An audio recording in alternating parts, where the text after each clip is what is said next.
Ladies and gentlemen, for the very last time now, the last talk of this session, and I have afterwards it says closing time. No, 12 hours are almost over. The last 12 minutes and the last Q&A we will use to introduce a very great speaker and a more exciting topic than you have ever thought about.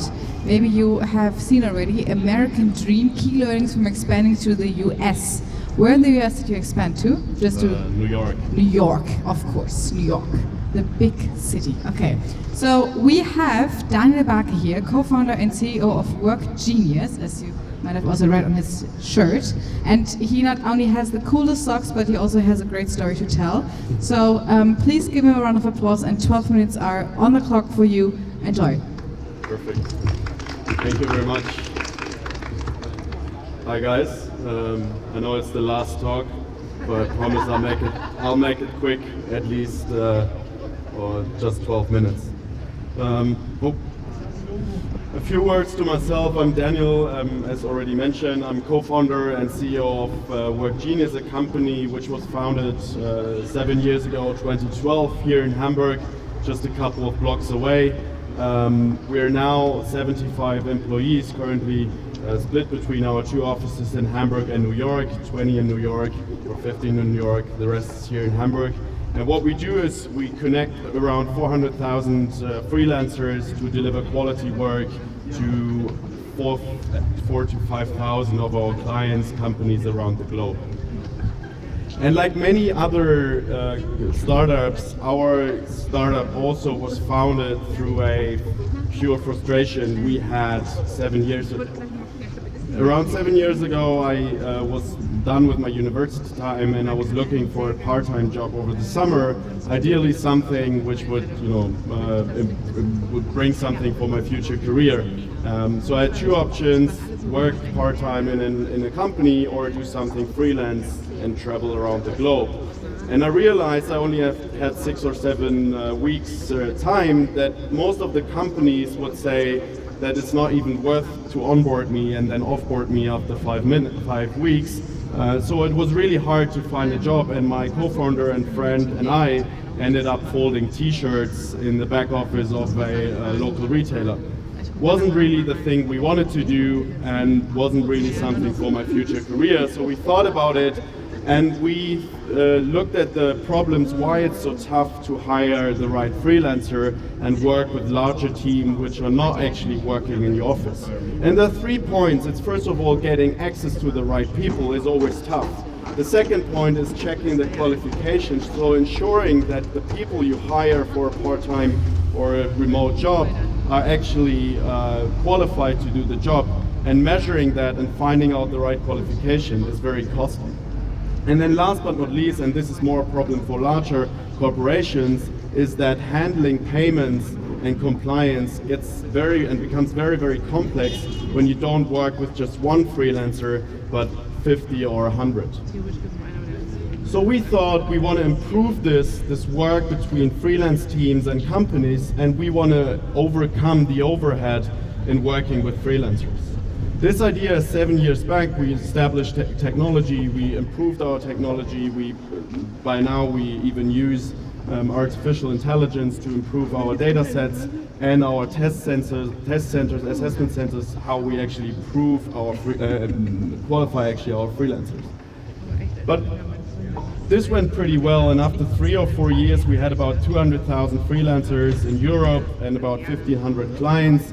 And we did a good matching, but we believe that we want to become a global player, and which actually was grown from Hamburg, our hometown. So this went well, but building a global player is sometimes tough out of Germany, out of Hamburg, when you look at the startup world.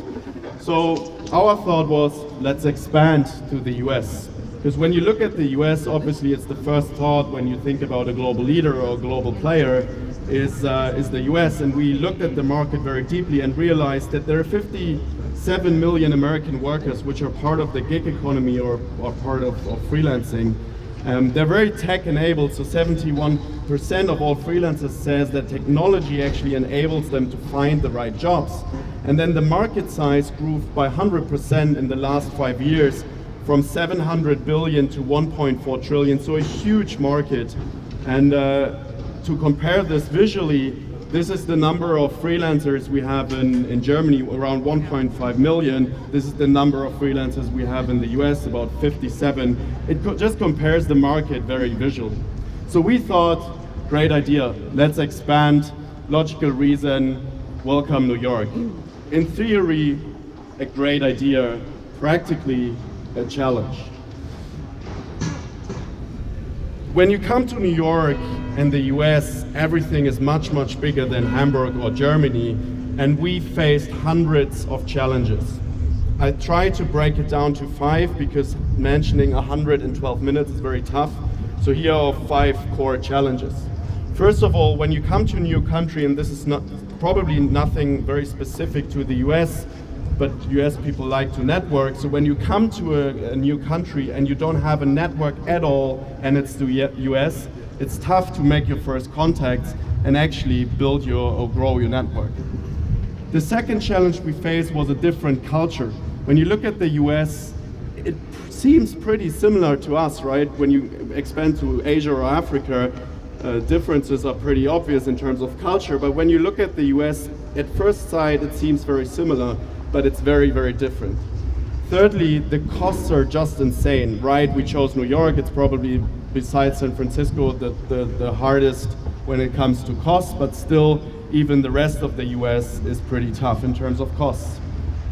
The fourth thing is mentality. What we realized only after 2 weeks is that the mentality is so different, and it really is think big or go home. If you want to build something small, don't start. And last but not least, recruiting is a completely different story. Nearly everyone in the US knows how to sell themselves, so when you're in an interview for the first 4 weeks, you think, this guy I'm gonna hire, this guy I'm gonna hire, this guy I'm gonna hire, because everyone seems pretty perfect for the job, but trust me, they're not. The good news is we managed to overcome these challenges, and by now, 2 years later, even the first year was a real fuck up. We managed to establish a team of 15 people on the ground now. We built a very strong network, winning people like the current CTO of WeWork for our board of advisors, and we have some of the largest companies in the US like Amazon or Foot Locker as our clients using our service. But of course, overcoming these challenges wasn't easy, and we had to gather a couple of key learnings in order to overcome these, in order to build something what we now achieved and to grow a business in the US. And again, there are hundreds of learnings, but I tried to break it down to 3 key learnings we had over the last 2 years. First key learning, believe in the American dream. You can get to everyone and everything. As a German, sometimes when you reach out to people you don't know, it feels very odd, right? You always need someone who connects you, makes an introduction. Reaching out to someone, to a stranger personally feels sometimes very odd. In the US, that's very normal and very typical. And when we came to the US after a couple of months without any network, people started telling us, just reach out to anyone and you will get to everyone. And I found this very weird, but after 2 years in the US, we actually realized that this is true. So what you can do is, and that's what the US people in New York say, reach out to 3 people and you will get to everyone in the city. So you know someone, you reach out to him, he will make an introduction, and this guy will make an introduction, and you meet every single CEO in the city. Doing this, we also reach out to the CDO of WeWork, which is now, I just mentioned, one of our advisors in our advisory board, and it's really actually possible. Second key learning, understanding the culture as good as you can. Our culture might look like the same, but it's definitely not. Give you, again, an example. The first year, we didn't have almost any revenue at all. And after 10 or 11 months, we thought maybe the US is not the right market for us. We just go back to Germany and we do our business there. And then we talked to an agency, and the agency told us, you're just too cheap. And we as German were like, how can you be too cheap when you deliver quality, right? We always optimize high quality, lowest price. That's us Germans. The US is different. When you pay a high price, this means you get good quality. When you pay a lower price, this means you get a lower quality. Very strange. We tripled our prices and suddenly we started making revenue. To be honest, it's not a bad thing. It's probably the best what could happen. But if you don't know it, it's tough to find out. And we actually went with our German pricing model over there and everyone was like, oh, they're so cheap, this can't be good quality. And then last but not least, the third key learning, set aside a war chest, like the US guys like to say, because expanding to the US is always more expensive than you think.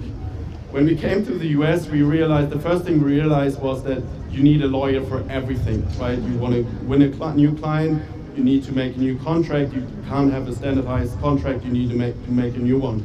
You need a lawyer for this. You want to negotiate a new contract with an employee, you need a lawyer for this. Well, sometimes you need a lawyer in Germany as well. The problem is what we found out after 4 weeks is when you want to hire a good lawyer in the US, they'll tell you they're going to make $1,500, not a day, an hour. So if you make the calculation, that's $12,000 a day. You could obviously buy a car or hire a lawyer for a day.